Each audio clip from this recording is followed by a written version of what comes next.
Hello, नमस्कार दोस्तों। आज मैं बात करता हूँ आपसे। टॉपिक नया लेके आया हूँ पाठ योजना का।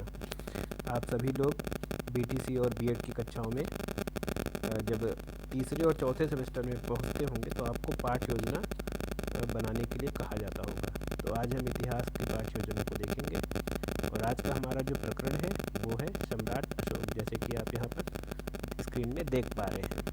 तो अब हम बात करेंगे कि ये पाठ योजना सीक्वेंस से किस तरीके से बनाया जाता है, यानी पहले कौन सा बिंदु होता है, उसके बाद क्या होता है, उसके बाद क्या होता है। अब बारी बारी से देखेंगे। तो सबसे पहले जैसे हम कोई भी प्रकरण लेते हैं या हमारा कोई विषय होता है तो विषय के कुछ सामान्य उद्देश्य होते हैं। तो सर्वप्रथम हम उन सामान्य उद्देश्यों को लिखेंगे। यहाँ पर आप देख रहे हैं ये सामान्य उद्देश्य 1, 2, 3, 4, 5 लिखे गए हैं। आप 5 से ज़्यादा भी लिख सकते हैं। जैसे पहला सामान्य उद्देश्य लिखा गया है, छात्रों को ऐतिहासिक तथ्यों एवं घटनाओं का ज्ञान कराना। ये इतिहास का है सामान्य उद्देश्य। इसी तरीके से आप यहाँ पर स्क्रीन में देख सकते हैं 5 सामान्य उद्देश्य नोट डाउन है, देख सकते हैं। उसके बाद दूसरा विशिष्ट उद्देश्य। विशिष्ट उद्देश्य के अंतर्गत हम लोग ज्ञानात्मक उद्देश्य, भावात्मक उद्देश्य और कौशलात्मक उद्देश्य को लिखेंगे। आप प्रत्येक के अंतर्गत 1-2 पॉइंट लिख सकते हैं। ये विशिष्ट उद्देश्य हमारे प्रकरण पर आधारित होते हैं। जैसे कि हम सम्राट अशोक को पढ़ रहे हैं तो सम्राट अशोक में ज्ञानात्मक उद्देश्य क्या है, छात्र सम्राट अशोक के बारे में जान सकेंगे या सम्राट अशोक के महान कार्यों को स्मरण कर सकेंगे।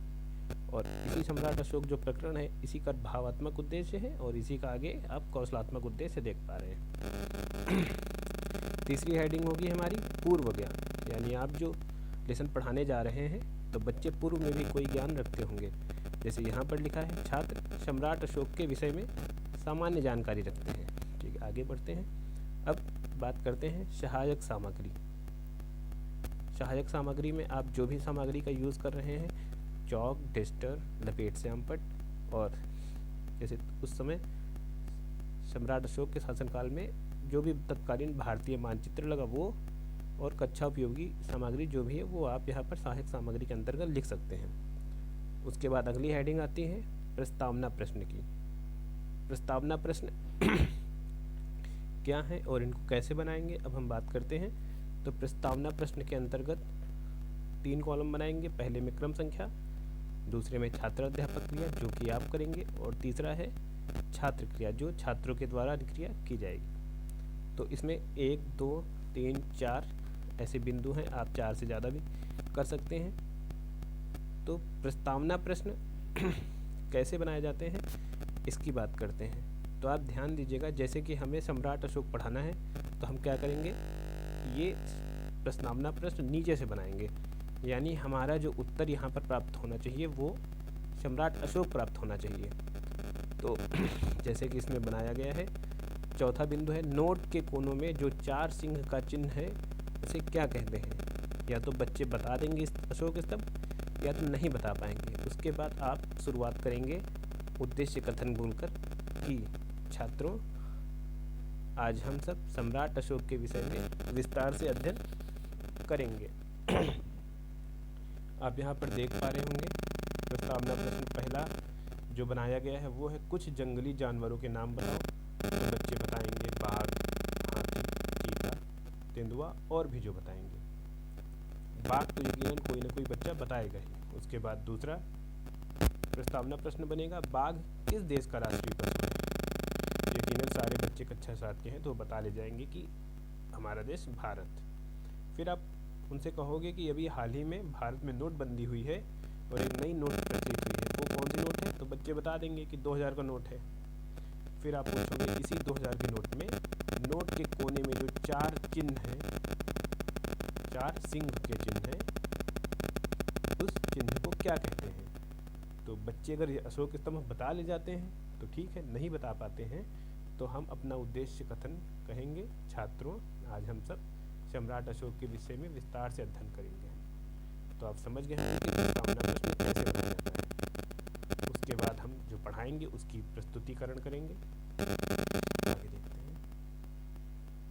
प्रस्तुतिकरण में जैसा कि आप यहाँ पर देख पा रहे हैं, ऊपर 6 कॉलम बने हैं। पहले कॉलम में शिक्षण बिंदु है, दूसरे में व्यवहारिक उद्देश्य है, तीसरे में छात्र अध्यापक कथन है, चौथे में छात्र क्रिया है, पांचवें में शिक्षण विधि या प्रविधि है और पांचवें में मूल्यांकन प्रश्न है। तो शिक्षण बिंदु में हम जो भी अन्विति पढ़ाएंगे, जैसे सम्राट अशोक, अशोक स्तंभ और अशोक का धाम। तो सम्राट अशोक को पढ़ने से पहले हम एक विकासात्मक प्रश्न पूछेंगे ताकि हमारे पाठ की लय बनी रहे। यहाँ पर हमने कुछ विकासात्मक प्रश्न लिए, आप देख पा रहे होंगे। ये छात्र अध्यापक का जब आप पढ़ाएंगे तो कक्षा में प्रस्तुतिकरण के बाद पूछेंगे। यहाँ पर पूछा गया भारत में कौन कौन से धर्म के लोग रहते हैं, तो यकीनन सारे बच्चे बता ले जाएंगे कि हिंदू, इस्लाम, सिख, ईसाई और बौद्ध धर्म। जब आप पूछोगे अच्छा बताइए भारत के किस राजा ने युद्ध से दुखी होकर बौद्ध धर्म को अपना लिया था, तो या तो बच्चे बता ले जाएंगे अशोक, नहीं बता पाएंगे तब आप उनको सम्राट अशोक के बारे में पढ़ाना शुरू करेंगे। आगे जो कॉलम दिए गए हैं, छात्र क्रिया, उसमें आप समझ ही गए हैं। शिक्षण विधि, अभी ये जैसे समस्यात्मक प्रश्न, ये प्रश्नोत्तर विधि थी तो हमने यहाँ पर प्रश्नोत्तर विधि लिखा। आगे देखते हैं, सम्राट अशोक को यहाँ पर पढ़ाया गया। इसका व्यावहारिक उद्देश्य क्या मिलेगा, तो सम्राट अशोक द्वारा कलिंग पर किए गए आक्रमण के विषय में बच्चे जान पाएंगे जब इसको पढ़ लेंगे। इसको स्पष्टीकरण के रूप में हम दिखाएंगे। आप यहाँ पर देख पा रहे होंगे क्या लिखा है। मगध नाम का एक राज्य जिस पर अशोक शासक राज्य करता था, वह बहुत साहसी व वीर था। एक बार उसने कलिंग राज्य पर आक्रमण किया जिससे लाखों लोग मारे गए। अशोक इससे दुखी होकर कभी भी युद्ध न करने का प्रण दिया और बौद्ध धर्म अपना लिया। सभी को सत्य, हिंसा, दया और प्रेम का संदेश देना शुरू कर दिया। छात्र क्रिया में छात्र इस स्पष्टीकरण को ध्यानपूर्वक सुनेंगे। ये विधि कौन सी थी, ये व्याख्यान विधि थी। और आप इसी को पढ़ाने के बाद एक मूल्यांकन प्रश्न बच्चों से पूछ सकते हैं ताकि जिससे ये पता चल पाएगा कि बच्चों ने कुछ सीखा या नहीं सीखा। यहाँ पर एक मूल्यांकन प्रश्न दिया गया है, बौद्ध धर्म अपनाने के बाद अशोक ने क्या संदेश दिया, तो बच्चे बता ले जाएंगे कि अशोक ने सत्य, अहिंसा और प्रेम का संदेश दिया। उसके बाद आप देख रहे होंगे इसी तरीके से मैंने इस 3 खंड में बांटा है। दूसरे खंड में अशोक स्तंभ है, इसको भी बिल्कुल उसी तरीके से करेंगे। विकासात्मक प्रश्न पूछने के बाद स्पष्टीकरण देंगे। और तीसरा भाग है अशोक का धाम, इसको भी उसी पूर्व वाले की तरह ही किया गया है। आप इसको जूम करके देख सकते हैं, वीडियो को पॉज कर लीजिएगा। उसके बाद हम देखेंगे श्याम पट्ट कार्य। तो श्याम पट्ट पर आपको जो लिखना है, ये यहाँ पर काला चार्ट पेपर काट के लगाया गया है, आप इसको देख सकते हैं। जैसे मैंने लिखा है अशोक ने कलिंग पर आक्रमण किया, ये आप ब्लैक बोर्ड पर बच्चों को पढ़ाते पढ़ाते लिखेंगे। अशोक स्तंभ का बनवाया। अशोक ने विश्व को शांति, प्रेम व अहिंसा का उपदेश दिया। ऐसा करने के बाद निरीक्षण कार्य लिखेंगे। निरीक्षण कार्य में छात्र अध्यापक छात्रों को श्याम पट्ट कार्य लिखने का निर्देश देकर संपूर्ण कक्षा में घूम घूम कर निरीक्षण करेगा। अंत में मूल्यांकन प्रश्न,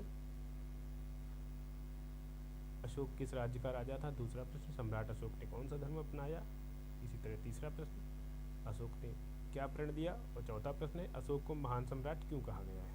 इतना करने के बाद अंत में हम गृह कार्य दे देंगे। छात्र सम्राट अशोक के विषय में संक्षिप्त टिप्पणी लिख कर लाएंगे। इस तरीके से हमारा लेसन प्लान इतिहास का